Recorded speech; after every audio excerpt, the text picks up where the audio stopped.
লক্ষ্মীপুরের নাজুক বন্যা পরিস্থিতি ও ভোগান্তি নিয়ে আলোচনাতে সরাসরি যুক্ত হচ্ছেন সহকর্মী মাইনুদ্দিন আরিফ।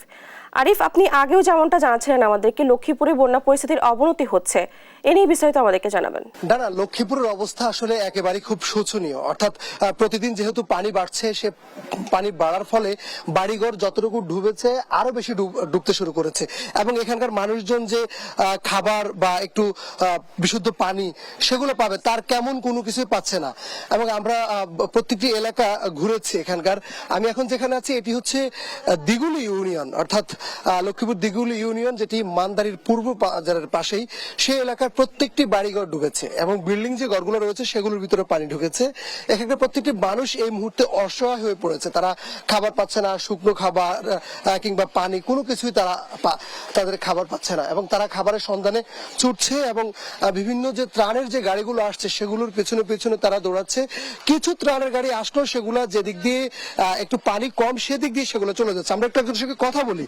মা, আপনারা কি খাবার পাচ্ছেন বা পানি এগুলা? না, এই কল দিয়ে আমরা তো কিছু পাই না। এই কদুরে দিয়ে আমরা কিছু রাস্তায় কে রাঙ্গরে দল আমরা কিছু হয় না। এই কল দিয়ে সব হিমি লই যা, সব হিমি টানি লই যা, আমরা কিন্তু কিছু পাই না। পানি কি বাড়তেছে? কিভাবে চলছেন তাহলে? নাকি পানিতে সব হইতে পানির মধ্যে আমরা কিছু হয় না, কিছু দেই না। আমরা কত কষ্ট চলতে আছি আছি এই তো এই কল দিন মধ্যে লেদা বাচ্চা কালিয়া বাসা ভাড়া চলে গেছে, কিছু হয় না। খানা এলো না, কত সিদ্ধত কষ্টের শেষ নেই জাদু অঙ্গ। আরেকজনের সঙ্গে একটু কথা বলি। এখানে পানির কি অবস্থা একটু বলেন। পানি স্থিতি অবস্থায় আছে। আজকে বৃষ্টি না হলে পানি কমতো। পানি আমাদের স্থিতি অবস্থায় আছে, মানে গতকালকে যা ছিল আজকে তাও সেই অবস্থায় আছে। আমরা মানে চিহ্ন দিয়ে রাখছি, কিন্তু বৃষ্টি না হলে পানি কমতো। খাবার টাবার পাচ্ছে? খাবার আমি কিন্তু আমার এখানে, আমি যেখানে আছি আমার এই যে সামনে গেলে দেখবেন আমি পাইছি।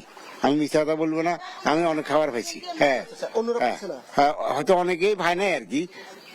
আমরা কথা বলছিলাম একজনের সঙ্গে, তিনি বলছেন যে আসলে পানি কিন্তু যেহেতু গতকালের তুলনায় বলতেছে আজকে স্থিতিশীল আছে, অর্থাৎ বৃষ্টি হওয়ার সঙ্গে সঙ্গে পানি বাড়ছে। তবে আমরা যেটি দেখেছি যে বেশ কয়েকটি এলাকার পানি বেড়েছে গতকালকে তুলনায়। আজকে যে ঘরটি গতকালকেও একটু পানি ছিল, সে ঘরে আজকে 2 থেকে 3 ইঞ্চি পানি বেড়েছে। অর্থাৎ জোয়ার যখন আসছে সে জোয়ারের সঙ্গে সঙ্গে পানি বেড়ে চলছে। যেহেতু লক্ষ্মীপুরের পাশে নদী রয়েছে আর ভারত যেহেতু গেটগুলো খুলে দিয়েছে, পানির গেটগুলো, যার কারণে পানি ক্রমান্বয়ে বাড়ছে এবং ক্রমান্বয়ে বাড়ার ফলে মানুষের যে চরম ভোগান্তি, সে চরম ভোগান্তি কিন্তু চরম আকার ধারণ করেছে। এবং গত 8 থেকে 10 দিনের এই ভয়াবহতা মানুষকে অনেক বেশি ভোগান্তিতে ফেলেছে। এবং এখানকার যে আশ্রয় কেন্দ্রগুলো আছে সেগুলো কম থাকায়, সে আশ্রয় কেন্দ্র কম থাকায় আমরা দেখেছি যে এখানকার মানুষজন তাদের ঘরের ভেতরে যে খাট রয়েছে সে খাটে ইট বিছিয়ে তারা তাদের জীবন পার করছে এবং ইট বিছিয়ে তারা খাটকে উঁচু করে সেখানে তারা থাকার ব্যবস্থা করেছে। একটু যদি দেখায়, যেখানে প্রত্যেকটি ঘর পানির নিচে, বিশেষ করে টিনের ঘর যেগুলো আছে সেগুলো পানির নিচে রয়েছে এবং সেখানকার যে মানুষরা আছে তারা খুব দুঃখ দুর্দশার মধ্যে তাদের দিন পারাপার করছে। সব মিলিয়ে বলা চলে যে এখানকার যে পরিস্থিতি, যে শোচনীয় অবস্থা লক্ষ্মীপুরে, সেখানে ত্রাণ তৎপরতা বাড়ানো না গেলে এই অসহায় মানুষগুলো ক্ষুধার তাড়নায় যেভাবে মেন সড়ক অবস্থান নিয়েছে, সেই ক্ষুধার তাড়না আরো বেশি বেড়ে যাবে এবং এখানে একটি মানবিক বিপর্যয় নেমে আসার সম্ভাবনা রয়েছে। এবং বিশুদ্ধ পানি, বিশেষ করে যেহেতু বন্যার সময় পানিবাহিত রোগগুলোর বেশি সমস্যা শুরু হয়, সেক্ষেত্রে পানিবাহিত রোগ থেকে বাঁচতে হলে বিশুদ্ধ পানি, পানির যে খাওয়ার দরকার তাদের, সে পানি পাচ্ছে না তারা। এবং পানি না পাওয়ার ফলে তারা কিন্তু অর্থাৎ যে টিউবওয়েল গুলো আছে ডুবে গেছে একদম, সেই টিউবওয়েলের থেকে তারা কোনোভাবে একটু পানি বের করে পানি খাচ্ছে। অর্থাৎ এখানকার অবস্থা, কেউ অসুস্থ হলে তাকে সে যে ডাক্তারের কাছে যাবে সে পরিবেশটি কিন্তু এখানে নেই। এবং এখান থেকে নৌকা কিংবা বোট যে ব্যবস্থাগুলো থাকা দরকার ছিল, সেই ব্যবস্থাগুলো কিন্তু এখানে তেমন দেখা যাচ্ছে না। আমরা একটু কথা বলি আপনার সঙ্গে। মানে পানির কি অবস্থা একটু বলেন তো, কিভাবে চলছেন আপনারা? মানুষজন কিভাবে খাবার খাচ্ছে? খাবার নাকি পাচ্ছে না? মানুষের অবস্থা খুবই দুরূহ। পানি দিন দিন বাড়তেছে, যেটা বাড়ে এটা আবার এই সামান্য কমলে আবার বাড়ে। মানুষের দিন গুলজানটা খুব কষ্টকর, যোগাযোগ করতে পারতেছে না, নৌকা নাই, ঘাট নাই, কিছু নেই। খাবার দাবার, এই খাবার দাবার বহুত ওই কষ্টে আছে।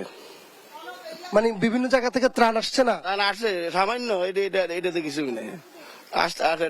ত্রাণ আসে সকাল বিকেলে আসে। হ্যাঁ, সেদিকে আরো ভয়াবহ, ভিতরে আরো ভয়াবহ। এতে আমাদের এদিকে মানে এই জামিরতলি, গুবিয়া, পূর্ব জামিরতলি, পশ্চিম জামিরতলি এদিকে আরো ভয়াবহ। আমরা কথা বলছিলাম এখানকার যে ভয়াবহতা, সে ভয়াবহতার কথা বলছিলেন আমাদেরকে একজনে। আমরা সব মিলায়া যদি বলা চলে যে লক্ষ্মীপুরের যে অবস্থা এই মুহূর্তে রয়েছে, ক্রমান্বয়ে পানি বেড়ে চলছে। এই পানি বাড়া অবস্থায় মানুষের যে দুঃখ দুর্দশা সেটি কিন্তু খাবারের থেকে বেশি শুরু হচ্ছে। তাই এখানে ত্রাণ তৎপরতা এবং বিশুদ্ধ পানি সরবরাহ করার জন্য এই বানভাসীরা বারবার অনুরোধ করছে যারা সমাজের বিত্তমানরা রয়েছে তারা এগিয়ে আসবে, সরকারের পক্ষ থেকে ত্রাণ তৎপরতা বাড়াবে এবং স্পিড বোট কিংবা নৌকার ব্যবস্থা করবে, এমনটি প্রত্যাশা এখানকার বানবাসীদের। তো ডানা, এ ছিল আমার কাছে লক্ষ্মীপুরের দিগুল ইউনিয়ন থেকে বন্যার সর্বশেষ সংবাদ। আরিফ, ধন্যবাদ আপনাকে। লক্ষ্মীপুর থেকে সেখানকার বন্যা পরিস্থিতির খবরাখবর জানাচ্ছিলেন আমাদের সহকর্মী।